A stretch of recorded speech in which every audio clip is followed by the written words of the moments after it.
All right, so today we're going to do a deep dive into Psalm 19 Okay. from the New Living Translation on YouVersion. Sounds good. This psalm is pretty fascinating because it blends this observation of the natural world and, the skies and the sun and all that Right. with reflecting on like divine instructions from God. Okay.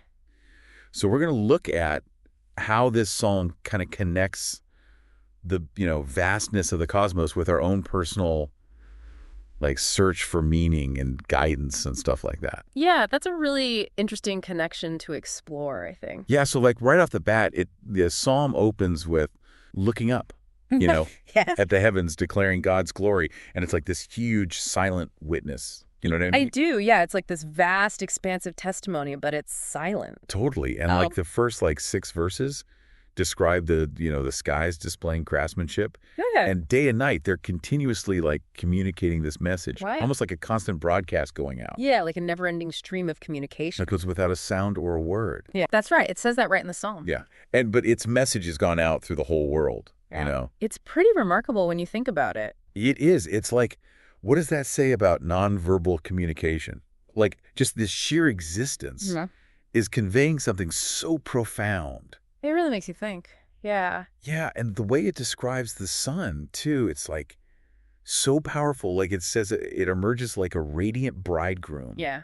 Full of energy and purpose. Right. It's like this athlete running a race, It's vivid imagery for sure. And it's like this setup for what comes next in the psalm. Okay.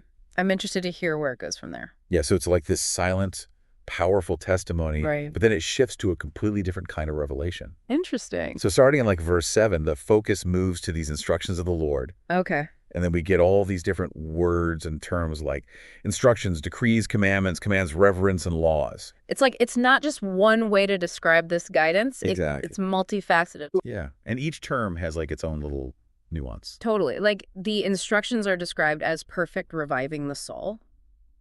What do you think about that? Like, what does that say about their purpose? I guess it says it's not just about like rules, Right. but it's about restoring and giving life. Exactly. Okay. Then we have decrees that are trustworthy, making wise the simple. So that speaks to like how reliable they are, but also how accessible they are. Absolutely. Even someone who doesn't think they're wise can find wisdom through these decrees. Right. And it says the commandments are right, bringing joy to the heart. I love that part. Yeah. It's like connecting obedience with like a feeling. Yeah. Like there's an inherent goodness there that leads to happiness. Exactly. And then commands are described as clear, giving insight for living. Super practical. Yes. Very straightforward. Yeah, and then there's that beautiful line, reverence for the Lord is pure, lasting forever. Yeah. Highlighting the enduring nature of that principle. Yeah. And then lastly, it says, the laws of the Lord are true. Each one is fair. Emphasizing justice and reliability. Yeah. So it's interesting how the psalm uses all these different words. It paints like this multifaceted picture of guidance. It does. It's really quite beautiful. And it places so much value on these instructions. It does. It says, they're more desirable than gold, even the finest gold. Wow. And sweeter than honey.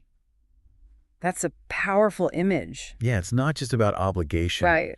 It's something desirable and beneficial. Absolutely. And it says they act as a warning, Okay. but also they bring a great reward. So it's preventative, but also positive. Yes, That's exactly. what we're saying. Then in verse 12, it kind of takes this turn inward. Okay. It says, how can I know all the sins lurking in my heart? Cleanse me from these hidden faults. It's a moment of real honesty there. Yeah, it's like super self-aware. It is. It's acknowledging that after seeing this grand external testimony and the value of this divine instruction, we also have our own flaws, you know? Right, it's like we're not perfect. Exactly. And then there's that plea to be kept from deliberate sins. Yeah, like recognizing that there are things we do intentionally that are wrong. Right. And then it culminates in that last part.